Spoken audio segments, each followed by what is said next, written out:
আপনার পছন্দ হয়ে গেছে। ব্যাংক পরিষ্কার বলছে এটার মধ্যে কাস্টমারের কোনো ফল্ট নাই, টাকা বহুরকম হারিয়ে গেছে, মানে ওখানে মানে মিসিং হয়েছে, ব্যাংক এটা বিশ্বাসই করছে না। এটাতে আপনার যে কি হবে মানে। আর আমার তো হাত পা বাঁধা, ভয় দেখাচ্ছি, কারণ নিয়মটা আমি জানি এটা কি নিয়ম, অ্যাকশন ব্যাংকেই নেওয়ার কথা।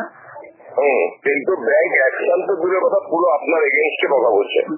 আমি একটা জিনিস অবাক হয়ে যাচ্ছি যে ব্যাংক কেন এটাতে জিনিসটাকে চাপা দিতে চাইছে, এটা আমার মাথায় ঢুকছে না। ব্যাংক খুবই খারাপ অবস্থায় মানে আছে আপনার পিছনে, মানে পুরোটাই আপনার ক্ষতি করার জন্য। কেউ বুঝতে পারছে না, ইউনিয়নে চুপচাপ বসে আছে, কি মুশকিল বুঝতে পারছি না। সবাই পুরো ডেট এগেনস্ট এটার ব্যাপারে।